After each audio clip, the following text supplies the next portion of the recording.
सम्मानित साथियों और दुनिया में न्याय और मानवता पर विश्वास रखने वाले सभी सजग नागरिकों, डॉक्टर दुआ का नमस्कार। आज विषय लेकर मैं आया हूं युद्ध, दादागिरी और अपने फायदे का खूनी खेल। आज मैं आपके सामने किसी साधारण विषय पर बोलना नहीं चाहता। आज मैं एक कटु सच्चाई बोलना चाहता हूं, ऐसी सच्चाई जिसे अक्सर दुनिया की ताकतवर शक्तियां छुपाने की कोशिश करती है, और वो है युद्ध, जो दादागिरी और अपने फायदे के लिए है, जो खूनी खेल खेली जा रही है।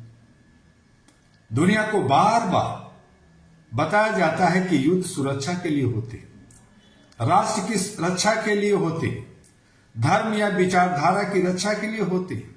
लेकिन अगर हम ईमानदारी से सच्चाई का सामना करें तो हमें स्वीकार करना पड़ेगा कि आज के अधिकांश युद्ध सुरक्षा के लिए नहीं, बल्कि सत्ता, संसाधनों और प्रभुत्व के लिए लड़े जा रहे हैं।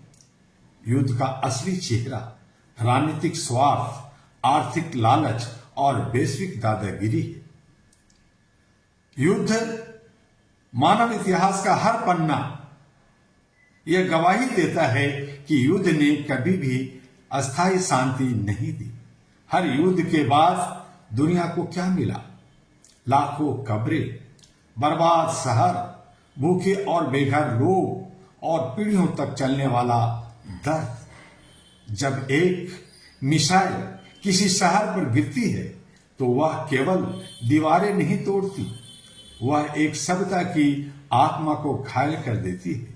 आज भी दुनिया में कई जगह युद्ध की आग में जल रही है। रूस यूक्रेन युद्ध वर्षों से चल रहा है, 5 साल हो गए हैं। इजराइल फिलिस्तीन संघर्ष में खून की धारा बह रही है। ईरान और अमेरिका के बीच तनाव और बढ़ रहा है और बमबार्डिंग हो रही है, पूरी दुनिया को बेचैन कर रहा है। अफगानिस्तान और पाकिस्तान अस्थिरता की गिरफ्त में पड़ गया है। लेकिन इन युद्धों का सबसे बड़ा शिकार कौन है? न कोई राष्ट्रपति, न कोई प्रधानमंत्री और न कोई हथियार व्यापारी। सबसे बड़ा शिकार है साधारण इंसान, नागरिक। हथियारों की मंडी जहां युद्ध पैदा होते हैं। दुनिया में आज सबसे तेजी से बढ़ने वाला व्यापार कौन सा है? हथियारों का व्यापार। हर साल अरबों खरबों डॉलर के हथियार बनाए और बेचे जाते हैं। और यह एक भयानक सच है कि जो देश दुनिया को शांति का उपदेश देते हैं, वही देश दुनिया के सबसे बड़े हथियार विक्रेता भी हैं। यह कैसी विडंबना है! एक तरफ शांति सम्मेलन, दूसरी तरफ हथियारों की प्रदर्शनी। यानी एक हाथ से आग लगाओ और दूसरे हाथ से शांति का भाषण दो। कई युद्धों के बीच असली कारण होते हैं तेल और गैस के भंडार, खनिज संपदा, सामरिक समुद्री रास्ते और भू राजनीतिक प्रभुत्व। इसलिए आज का युद्ध कई बार राष्ट्रों की सुरक्षा नहीं, बल्कि कंपनियों के मुनाफे का साधन बन जाता है।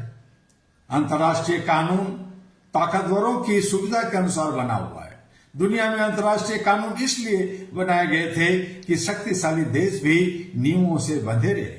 लेकिन आज की वास्तविकता क्या है?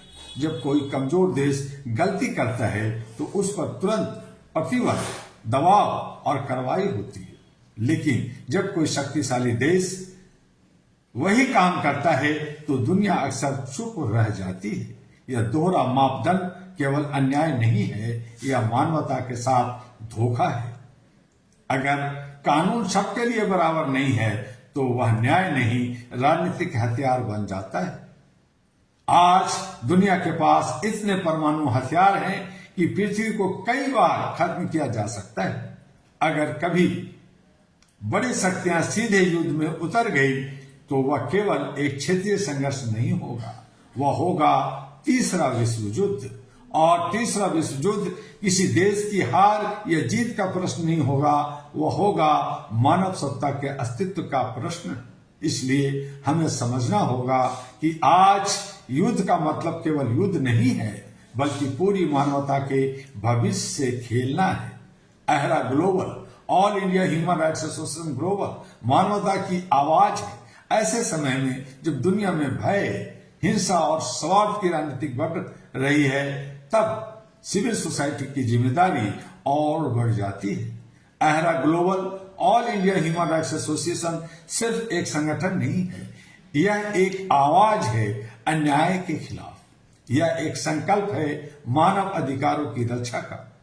अहरा एशिया प्रशांत क्षेत्र की पहली मानवाधिकार सिविल सोसाइटी पहल के रूप में यह संदेश देती है कि मानव अधिकार सीमाओं से बड़े हैं, मानवता राजनीतिक से बड़ी है। हम किसी देश के खिलाफ नहीं हैं, हम न्याय, अन्याय, हिंसा और युद्ध की मानसिकता के खिलाफ हैं। आज दुनिया के नेताओं से कुछ कठोर सवाल भी मैं पूछना चाहता हूं। क्या युद्ध ही समस्या का एकमात्र समाधान है? क्या मानव जीवन इतना सस्ता हो गया है कि उसे राजनीतिक खेल में बलिदान कर दिया जाए? क्या हथियारों के मुनाफे के लिए पूरी दुनिया को भय और संघर्ष में झोंक दिया जाए? अगर दुनिया सच में सब है तो उसे यह साबित करना होगा कि सांसद, संवाद, न्याय और सहयोग ही भविष्य का रास्ता है। दोस्तों, इतिहास ने हमें बहुत कुछ सिखाया है, लेकिन अगर हम अभी भी युद्ध के रास्ते पर चलते रहे तो शायद भविष्य की पीढ़ियां हमें माफ नहीं करेगी। सच्ची शक्ति टैंकों में, बमों में नहीं होती। सच्ची शक्ति मिसाइलों में नहीं होती। सच्ची शक्ति होती है न्याय में, मानवता में और शांति में। आज हमें यह संकल्प लेना होगा कि हम दुनिया को यह संदेश देंगे, इंसानियत सबसे बड़ा धर्म है, शांति सबसे बड़ी जीत है और मानव अधिकार सबसे बड़ी जिम्मेदारी है। इसी विश्वास के साथ अहरा ग्लोबल मानवता की इस आवाज को दुनिया के हर कोने तक पहुंचाने का संकल्प लेता है। और जय मानवता, जय शांति के साथ, जय अहरा के साथ धन्यवाद आपको डॉक्टर दुआ करता है। और अंत में एक ही भी विनती है कि HRTV अहरा को लाइक, सब्सक्राइब, फॉरवर्ड जरूर कीजिए। AG अहरा जो अहरा ग्लोबल है, जो सभी सोशल मीडिया पे है, आप उसे लाइक, सब्सक्राइब, फॉरवर्ड अपना व्यू देना ना भूलिए, ताकि मैं आपको समय समय पर जो भी वस्तु स्थिति बनती है देश विदेश में, उस पर आपसे बात कर सकूं, आपको मैसेज पहुंचा सकूं और जो लोग नहीं जानते वो जान सकें। आप बुद्धिजीवी हैं, आपको मालूम है, लेकिन अन्य लोगों को नहीं मालूम है। आइए अहरा की सदस्यता ग्रहण कीजिए। उसकी रिन्यूअल भी चल रहा है और भारत के और विश्व के तमाम कोने में अलग अलग बहुत सारे कार्यक्रम की रूपरेखा चल रहा है, बहुत सारे कोरेस्पोंडेंट चल रहे हैं। उसमें अपना सीधा हिस्सेदारी और भागीदारी बनाइए। मौन रहना, शांत रहना, ये भी अपने आप में गुनाह है। अपने दायित्वों का निर्वहन करते हुए सच्चा धर्म, मानवता का धर्म निभाते रहिए।